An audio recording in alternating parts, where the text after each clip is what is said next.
here in local government is where the rubber meets the road.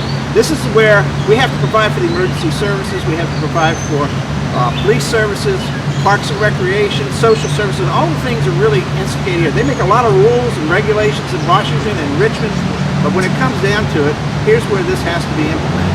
And I want to give you this one example that I think sort of separates me from the rest of the people running for this nomination process. And that is my background in budgets. And I brought a little prop with me today. One of the candidates in the election has a 2-page federal budget here. And basically it's what I call, it's back of the napkin budget. Because anybody can write figures down and say, you know, this is, I'm going to save, cut all this money. What I brought with me here, this is the Albemarle County budget. Now this thing's a lot heavier, it's a lot bigger, but it's actually $41 million less today than it was 2 years ago because we've been able to cut spending in the county and Durham City government. This also includes the CIP, which is $200 million lighter than what it was 2 years ago because we've also been able to live within our means of county government. But we have to balance our budget here. And I think this is a knowledge that we need to take to Washington, D.C. It's something that they're missing up there is what's going on in Main Street. So I am really proud today to have with me a group of my colleagues and friends, people that I've known for a long time, that are here to endorse me. I'll give that back to you.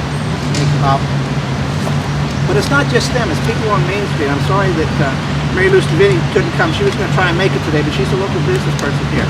I noticed that Dr. Masloff is here, who's a member of the medical community, very concerned about Obamacare and what's going on and what's happening to this country there. But I also want to introduce these people behind me here, and then let one of them or two of them say a few words. First of all, Clarence Roberts, who was the commissioner of the alcohol beverage control under the Allen administration and also under the Gilmore administration. I think if I get the years right, it was from 1994 to 2000. My good friend, NFL referee, former Board of Supervisor member, and now I guess farmer. Good enough. David Wyand, who's here with me today, I appreciate his support. Chip Harding, our local sheriff. Chip has been a great friend for many years, and I appreciate him being here to endorse me. And I left the other two guys here on the flanks last because I'm going to ask them to say a few words. First of all, I want to ask Wayne Snow if he'd like to come up and say something, and I appreciate your support. Vice Chair of the Albemarle County Board of Supervisors.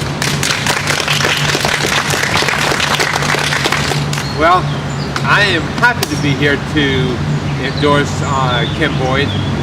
You know, I asked myself last night, why would someone want to endorse him and why would someone want to vote for Ken? And the bottom line is, he's a man of integrity. He doesn't change depending on which way the wind is blowing.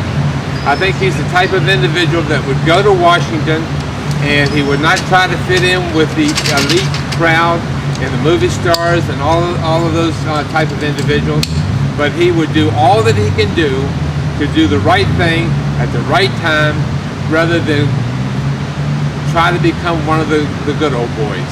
So I enthusiastically support Ken for this nomination. Let you hold the book here. Yeah, you know what that is, don't you? Not the bag. Yeah, I do know what this is. And Ken is the most positive thinking person on budgets I've ever been around. I have learned so much from Ken on how a budget works. Being a member of the board with Ken, I really admire him a lot. He's an honest individual, and whatever he would do in Washington, you can bet your life on it. He will do the right thing. He is honest.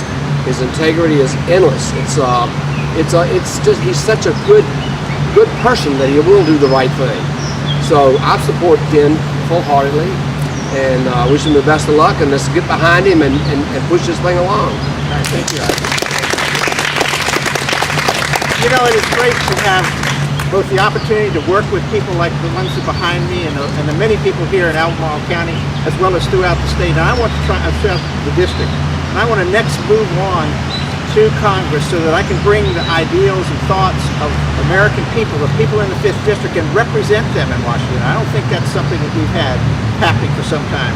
We haven't had a representative in Washington who's listening to the people, who has his ear to the grindstone, if you will, and understands what's going on Main Street. And that's what I see in our campaign and what we're beginning to build on is the fact that we do understand what the needs of the community are. We understand that big government and wasteful spending and deficits that are going to affect our grandchildren and our children for many years to come is not the way that we need to go. And we need to send someone to Washington who understands how to rein in this spending, cut those deficits, reduce the size of government, and bring this country back to where it was many years ago, the great country that it is. And I ask for your vote on I ask for your, in November too, but also on June the 8th, and we look forward to a spirited campaign for the rest of the time that we have. Thank you very much for coming. It's been great.